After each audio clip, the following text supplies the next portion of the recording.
Hello everyone, this is Ryan Bernard, Game Director on Tom Clancy's The Division. And today we're very excited to give you this exclusive walkthrough where we're going to follow a team of 3 players as they move through the Dark Zone. So here we have our group of 3 agents, Ryan, Megan, and Bronson, and we're going to be following them as they enter this very dangerous area in search of some awesome loot. Ryan is set up as the healer for the group, so he's got support skills loaded with Pulse and Healing Grenade. Megan is DPS, so she's got the Seeker Mine and Sticky Bomb loaded up. And Bronson's going to be taking the brunt of the punishment, so he's got Pulse as well and the turret, so he can keep the attention of the enemies during firefights. After the virus broke out, the Dark Zone was originally set up as a quarantine zone in the middle of Manhattan to contain the sick. But things rapidly went out of control, and there was a massive blackout and the military had to evacuate. They had to leave their most powerful gear and weapons inside the Dark Zone, so this loot is extremely valuable to you as a player. But this also means that it's the most dangerous place in the game. This loot attracts a lot of attention, including other real players. The Dark Zone is a multiplayer gameplay space in our world, which you can seamlessly enter without any loading screens. Outside of the Dark Zone, you can play in teams of up to 4, but once inside, you can decide to collaborate with other agents or betray them, kill them, and take their loot. As we climb the wall to enter, you can see the UI starts to cut out, because once inside the Dark Zone, we lose our connection to the outside world. And this area is highly contaminated, so we can see the players put on their masks to protect themselves from the virus, and then they're set to go.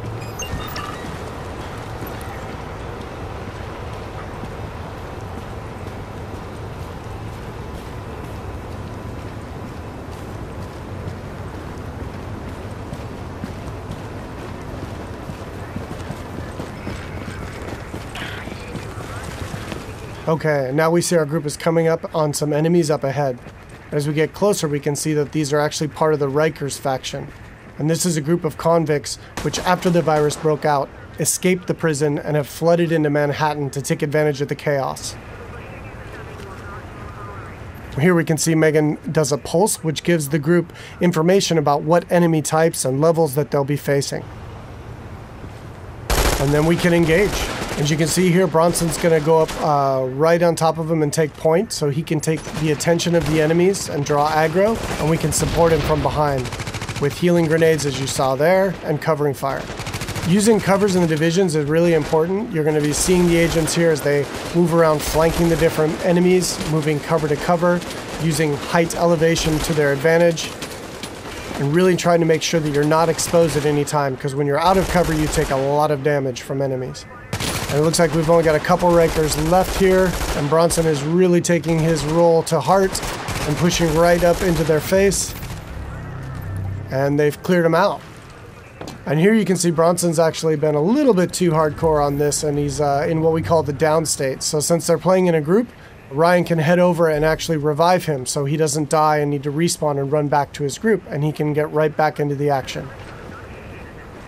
And here we can see that Ryan's actually found a loot crate. And he's gotten extremely lucky and has gotten a legendary drop. But as we can see, it's actually contaminated. All gear and weapons in the Dark Zone are contaminated, and they need to be extracted before they can be actually equipped by the players or agents in the game. So in order to do that, our group is going to move to a nearby extraction point in Bryant Park. Once the group is inside an extraction area, they'll need to shoot up a flare which calls in a helicopter. Then they need to hold tight for 90 seconds and extract their goods. Alright, now we see our group has come across a different group of enemies, and these are the Cleaners. Cleaners used to work for the city of New York, but they got trapped on Manhattan when the quarantine was declared, and they've lost it. They want to, in their own minds, clean the city from the virus by burning anything and everything in their path, dead or alive. And this group of Cleaners is actually a tougher group of what we call elites in the game. They have much higher health pools and much higher damage output. So our group here is going to really have to work together using their weapons and skills to take them out. Of course, they drop much better loot and give a lot higher experience. We got Ryan seems to have moved up to a kind of a bad cover position here. He's taking damage from the right, and he's got a grenade coming in and he needs to move, and he's too slow. So he's going to need to top himself off with a nice self-heal. Alright, so now we've dealt with the Cleaners and we can move on towards the extraction area.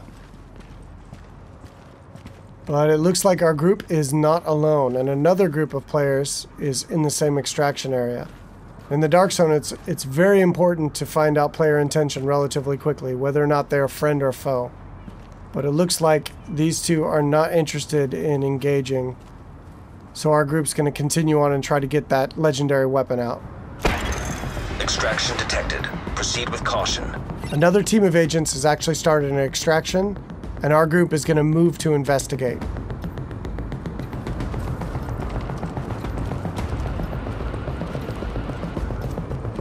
And as they come around, we do indeed see that an extraction is taking place, and they got about a minute left on their timer before the helicopter shows up.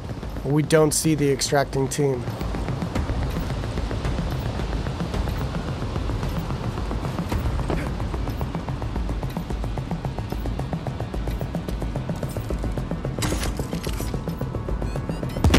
Oh, here we see that the extracting team actually got the jump on our group, and Bronson's been quickly down, and since they engaged on us, they have now been flagged as rogue, which puts a big bounty on their back for a certain period of time.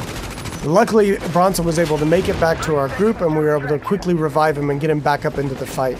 And now we've got some PvP chaos happening. And here we see Ryan throws out another healing grenade to heal up both of his teammates as they're flanking around to the left to try to get better position on these rogue agents.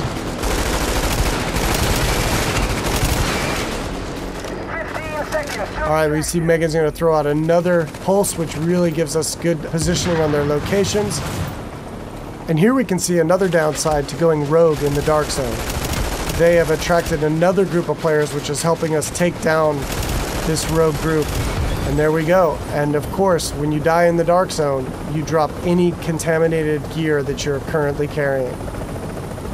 It looks like the two groups now can divvy up the goods that they got from this rogue group.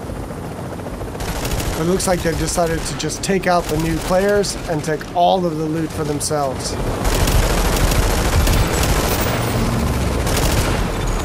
You are attacking friendly forces. Rogue protocol initiated.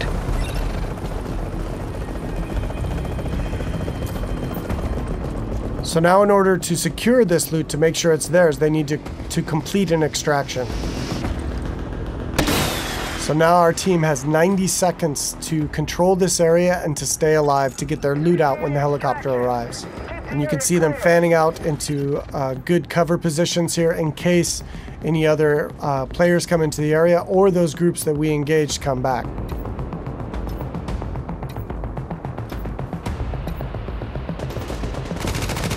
Which it looks like indeed they do. But now we're set up in really good positions here to be able to take them out. Bronson and Megan are laying down damage from the front line, and Ryan is supporting from behind. And again, it's really important in the game to make sure that you're always in cover whenever possible, and that you're not being flanked by any enemies. Here we see Ryan tossing a healing grenade as he runs past Bronson there. And they're going to focus on these two players here. 30 seconds to extraction. Straight in front of them. Now they got 30 seconds left to stay alive and control the area.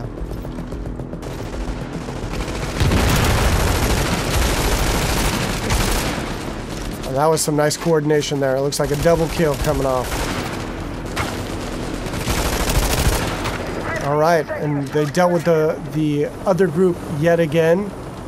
And now the helicopters arrived, so they were able to survive and be able to get their loot out. And we'll head back to their base of operations.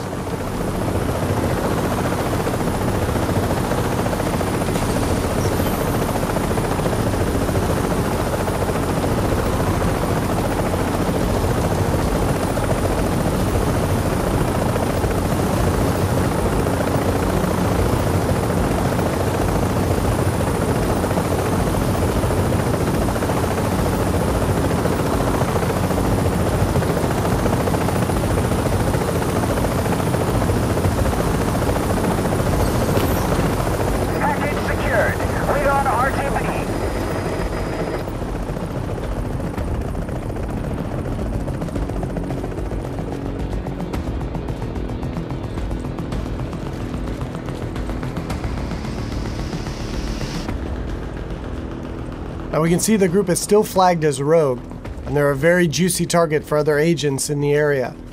So they really should leave this area quickly and decide where to head out to next.